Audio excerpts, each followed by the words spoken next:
This video may not be accurate to what it is in the game right now because Brody's always updating it and changing it, so if there's any other patches to make this different, or if anything else happens, this video is relevant to the date on screen as of whatever I put up on screen.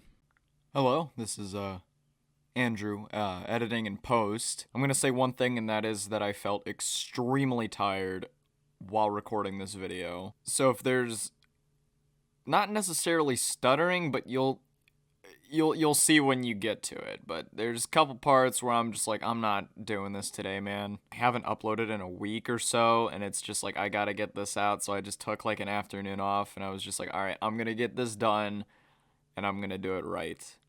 I would re-record this, but apparently the footage is good enough, so I'm gonna go with this. Thank you all for understanding. Anyways, here we go. Hello everyone. It's no surprise that EV training plays a vital role in both competitive and normal gameplay. And since, obviously, I've already made this guide, but I wanted to update it for quality issues, and I think a few things changed, but I'm not sure. And because most of you all voted for it, I'm doing this. Don't worry, the mining guide will come out somewhere in May. I don't know exactly when, but it's gonna be up. So first things first, what is EV training? So, if you go to any Pokemon, these green stats right here are EVs. Your yellow stats are IVs. These IVs can't be changed unless you have something called an IV reset, which is right here. This IV reset is a very, very, very rare drop from any Pokemon. They usually sell for about 1 to about 1.2 mil. A lot of competitive players want these because it just changes their Pokemon's IVs. Let's say that this Xerneas had a 0 in special attack and like a 2 in speed, and I could get like maybe 30 in special attack and 28 in speed. IV resets are random and you can't calculate what you get. However, you can IV deduct, which will lower your IVs. Mainly this is used to calculate hidden power types. So let's say that I wanted something like HP Ice on this Xerneas and I had to have an odd number of special attack IVs. I would deduct it once so that I could have that other number of special attack IVs. You can deduct IVs by getting an IV deductor at the casino for I don't know how many tokens it is. I'll put it up on screen. And put it with any vitamin. So let's say that I wanted to decrease speed. You would go and put a Carbos on there and you would get a speed IV deductor. All deductors go down 1 stat. You won't have to worry about it deducting 10 or anything. It's only 1. Also, I should really note this right now, but if you're planning to play in competitive and you want to change your nature, you can't. Don't try to change your nature. You can't change your nature. You're gonna have to hunt for another Pokemon. So we went over IVs, which are these yellow numbers. So we are gonna move on to EVs, which is the main focus of this video, which are the green numbers. You can have a total of 510 EVs on one Pokemon. So let's just say that you want to max out 2 stats and then add an extra 4 to another stat. You can do that. 4 EVs equals 1 extra stat point to a certain stat, whatever you want, whatever you trained in. So let's say that I added 4 defense to this since I don't have any EVs in defense. It would make it 216 instead of 215. And these EVs obviously make your Pokemon a lot stronger than they are without them. The max you can train in one stat is 252, so I would do like, if it's a speedy attacker, you would go attack and speed, or special attacker, special attack and speed, or if it's like defensive, you would go defense and probably HP or something. It really just depends on the type of Pokemon. If you want to look up all the competitive IV and EV spreads that you want, I would suggest checking out Smogon.com. I usually use it for all my competitive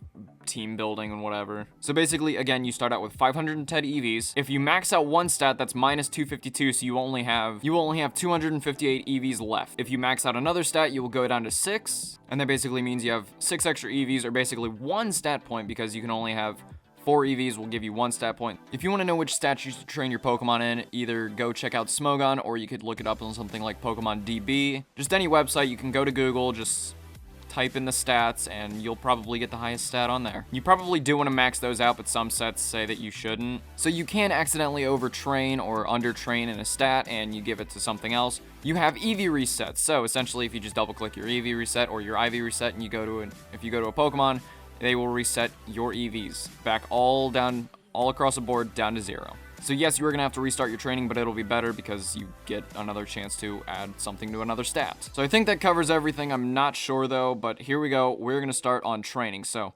first thing, vitamins. If you want to be cheap, and well, okay, you have to pay for these, but if you want to be kind of cheap and just use these and not train your Pokemon while grinding, which is fine. I've got nothing against using vitamins. It takes less time. It's good. It's good.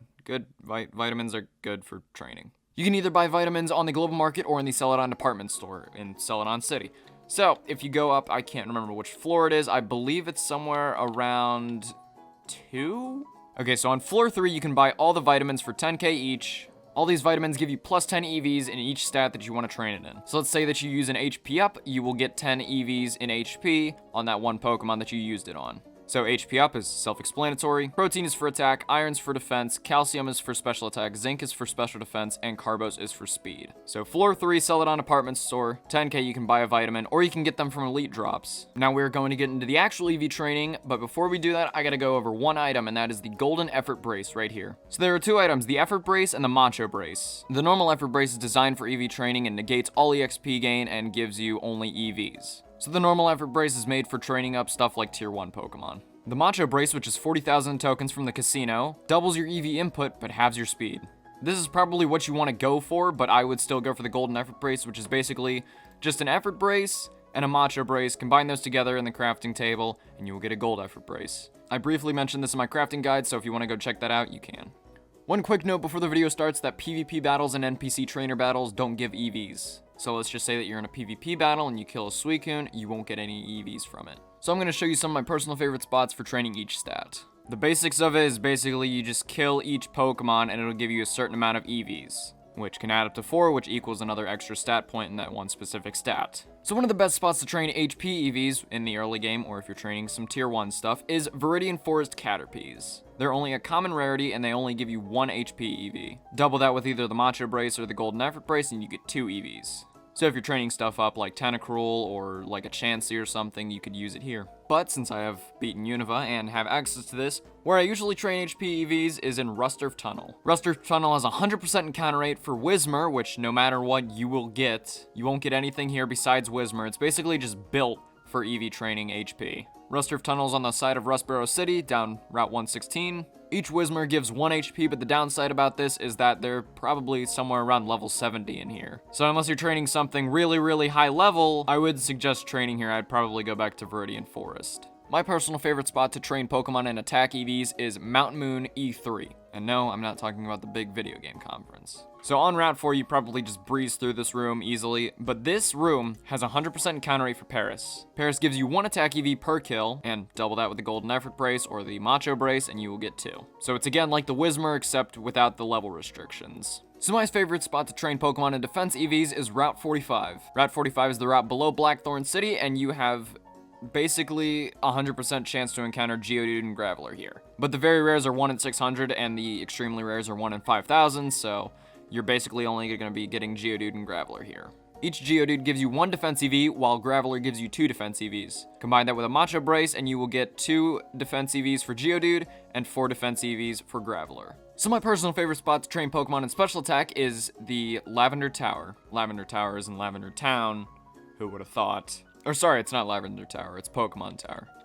Anyways, so on floor 3 of Pokemon Tower, you basically have a 100% chance to encounter Ghastly and Haunter. Haunter is an uncommon, Ghastly is a common. The only other thing here is Cubone, but since it's a very rare and 1 in 600 chance, you're not going to be encountering it a lot. Each Ghastly gives 1 special attack EV per kill, and Haunter gives 2 special attack EVs per kill. Double that with the Golden Effort Brace, and you've got yourself 2 and 4. My personal favorite spot to train special defense EVs in is in Vermilion City. While surfing here, you have a 100% chance to encounter a Tentacle, which will give you 1 special defense EV per kill. Double that with the Golden Effort Brace and the Macho Brace, and you got yourself 2. And the last spot, which is for speed, which is right around the corner, is in Diglett's Cave. Diglett's Cave has a 100% chance to encounter Diglett and Dugtrio. There is Makuhita down here, which gives HP EVs, but you won't be running into that a lot since it's a very rare. Each Diglett gives you 1 speed EV per kill, and Dugtrio gives you 2 speed EVs per kill. Double that with the Golden Effort Brace or the Macho Brace, and you will get 2 and 4. So that's basically it as far as EV training goes. If I missed anything, please let me know down in the comments. I probably did, to be completely honest. I don't script these videos, so it's bound to happen. So be sure to let some other people know by putting it down in the comments. And also, while you're down there, probably share some of your favorite spots to EV train in. But with that being said, guys, thank y'all for watching. Peace. Let's go!